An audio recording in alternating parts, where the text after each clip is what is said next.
Good morning प्यारे बच्चों, कैसे हैं आप सब। आई होप आप सब बहुत अच्छे होंगे। तो चलिए बेटा, आज की वर्कशीट देख लेते हैं किस सब्जेक्ट की है। तो आज की हमारी वर्कशीट है हिंदी की। तो सबसे पहले आप अपनी नोटबुक में ये लिखेंगे, उसके साथ आज की डेट 11 फरवरी 2021। अपनी वर्कशीट की संख्या लिखेंगे 167 167। अपनी पाठ्य पुस्तक का नाम लिखेंगे रिमझिम। अपनी क्लास लिखेंगे class 4, section A B S C, जो भी आपका सेक्शन है वो ज़रूर लिखेंगे। पाठ का नाम लिखेंगे मुफ्त ही मुफ्त। और ये दो जगह जो आपको दी गई हैं, ये यहाँ पर लिखेंगे आप अपना नाम और यहाँ लिखेंगे आप अपने टीचर का नाम। ठीक है। तो प्यारे बच्चों, आशा है कि आप सब बहुत अच्छे होंगे और अपना पूरा पूरा ख्याल भी रख रहे होंगे। पिछली कार्यपत्रिकाओं में आपने पाठ मुफ्त ही मुफ्त के माध्यम से जाना कि भीखू बाई ने मुफ्त की चीज़ पाने के लिए क्या क्या किया। तो आप लोगों ने पढ़ा होगा, है ना, कि भीखू बाई ने क्या क्या अपनी मुफ्त नारियल पाने के लिए कि क्या कुछ किया था उन्होंने। तो चलिए आइए देखते हैं कि हमें इस कहानी का सही क्रम याद भी है या नहीं। मतलब जो हमें कुछ सेंटेंस, कुछ हमें वाक्य दिए गए हैं, तो हमें सिर्फ ये देखना है इनमें से क्या चीज़ पहले हुई होगी। ठीक है।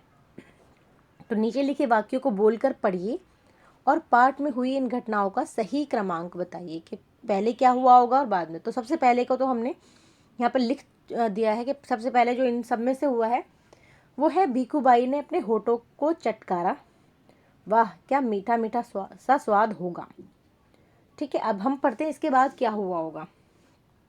नाव वाले ने कहा, नीचे रख दो, मेरे साथ कोई सौदा वोदा नहीं चलेगा। बंदरगाह पर चले जाओ, हो सकता है वहां तुम्हें 50 पैसे में मिल जाए। लाबू बहन अपने कंधे उचकाकर बोली, खाना है तो जाना है। काका काका, अब ऊंट वाले की बारी थी, मैं आपको 200 रुपये दूंगा, लेकिन नारियल को छोड़ना नहीं। तो अब देखिए, इसमें सबसे पहली बात तो ये हुआ। उसके बाद ये हुआ होगा कि भाई जो उनकी बीवी थी उन्होंने कह दिया था कि अगर नारियल खाना है तो भाई जाना पड़ेगा बाजार। उसके बाद वो क्या हुआ होगा कि नाव वाले ने कहा, नीचे रख दो, मेरे साथ कोई सौदा वोदा नहीं चलेगा, या फिर बंदरगाह पर चले जाओ, वहाँ हो सकता है। तो जो पहले नाव वाला है, थर्ड पॉइंट यहाँ होगा। फोर्थ होगा कि बंदरगाह पे 25 पैसे के लिए बात हो रही थी। ठीक है। और लास्ट है जब वो ऊँट पेड़ पर चढ़ गए तो ऊँट वाले ने कहा कि इतने इतने रुपए दूंगा लेकिन नारियल को छोड़ना नहीं। तो ये हमारा हो गया फिफ्थ पॉइंट। ठीक है। लेकिन अब ये कन्फर्म आपको चेक करने के लिए एक बार अपने पाठ को दोबारा से दोहराना पड़ेगा, और अगर आपको अच्छे से याद है तो आप ऐसे भी देख लेंगे कि हाँ मैंने ठीक लिखा है या नहीं। तो चलिए सेकंड क्वेश्चन करते हैं। पाठ में आए निम्नलिखित वाक्यों को बोलकर पढ़िए और प्रश्नों के उत्तर दीजिए। जैसे ये वाक्य है, 50 पैसे। भीखू भाई मानो हैरानी से हक्के बक्के हो गए।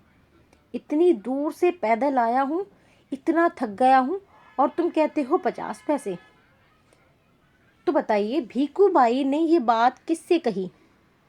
अगर आपने पढ़ा होगा तो ये बात उन्होंने नाव वाले से बोली थी।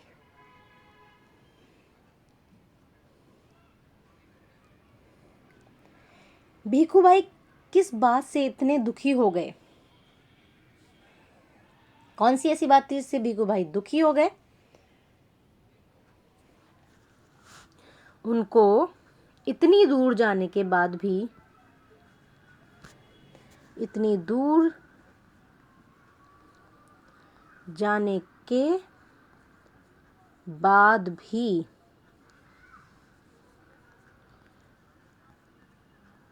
नारियल नहीं मिल पाया।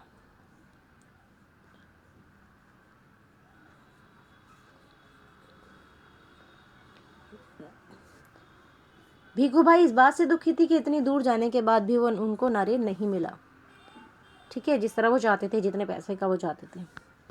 इन वाक्यों से भीखू भाई की कौन सी विशेषता का पता चलता है कि भीखू भाई कैसे थे। लालची और कंजूस, दोनों चीज़। कि उनको चीज़ का तो लालच था लेकिन पैसे नहीं खर्च करना चाहते थे, तो वो कंजूस भी थे। ठीक है। नेक्स्ट है, हैरानी शब्द का प्रयोग करते हुए एक वाक्य बनाइए। तो आप कोई भी बना सकते हैं कि मोहन को पढ़ता हुआ देख, मोहन को पढ़ता हुआ देख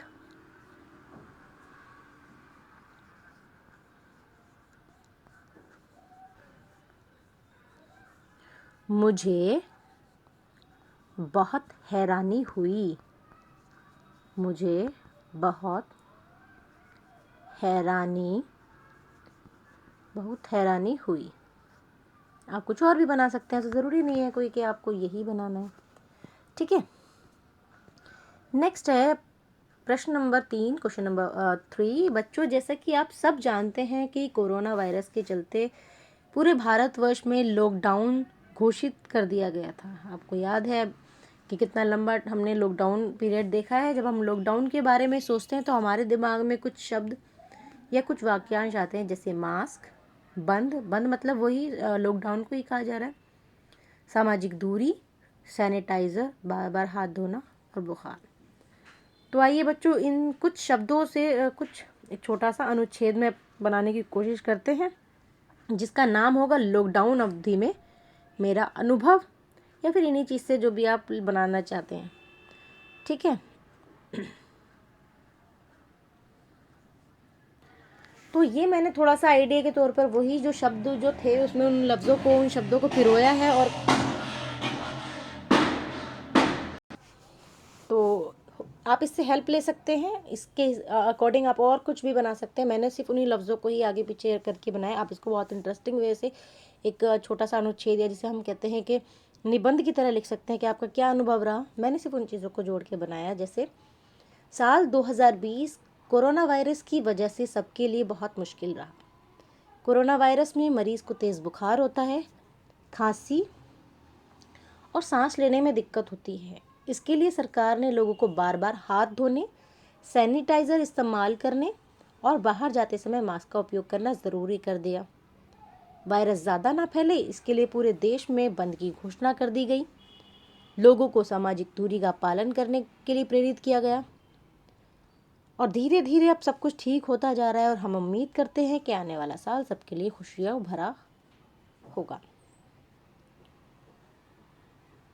तो ये था हमने जो छोटा सा एक अनुच्छेद लिखा। आप इसकी हेल्प से जितना चाहे अपनी अपनी इमेजिनेशन को, अपनी क्रिएटिविटी को कितना भी रंग दे सकते हैं, जो चाहे लिख सकते हैं। तो मैंने सिर्फ लिखा है, ये मैंने इसलिए नहीं लिखा कि आप सिर्फ यही लिख लें। आपकी क्रिएटिविटी को और कितने रंग देने हैं, आपकी सोच को, आपकी इमेजिनेशन को, आपकी कल्पनाओं को आप कितना रंग देना चाहते हैं, वो आप पर डिपेंड करता है। अधिक अभ्यास के लिए आप अपनी हिंदी की वर्कबुक का पेज नंबर 136, 136 और 139 ये भी ज़रूर करें। ठीक है, पेरेंट्स के लिए सुझाव है, बच्चों के साथ विचार विमर्श करें कि प्रकृति ने बहुत सी अनमोल वस्तुएं हमें मुफ्त में ही दी हैं, जैसे हवा, नदी का पानी। इन सब चीज़ों को हमें नुकसान नहीं पहुंचाना चाहिए। तो मतलब नुकसान नहीं पहुंचाना मतलब उनको वेस्ट नहीं करना चाहिए, है ना, कि पानी है तो पानी का हमें दुरुपयोग नहीं करना चाहिए, या जो भी हमें नेचर से चीज़ मिली, पेड़ पौधे हैं, उनको हमें हार्म नहीं पहुंचाना चाहिए, कोई नुकसान नहीं पहुंचाना चाहिए। लास्ट है, कोविड-19 के दौरान अपेक्षित व्यवहार। अपने हाथों को साबुन व पानी से नियमित रूप से धोएं ताकि आप कोविड से सेफ रहें। तो ये थी आज की वर्कशीट। मिलते हैं नेक्स्ट वर्कशीट में, तब तक अपना ख्याल रखिए, खुश रहिए, हेल्दी रहिए। Bye bye, take care.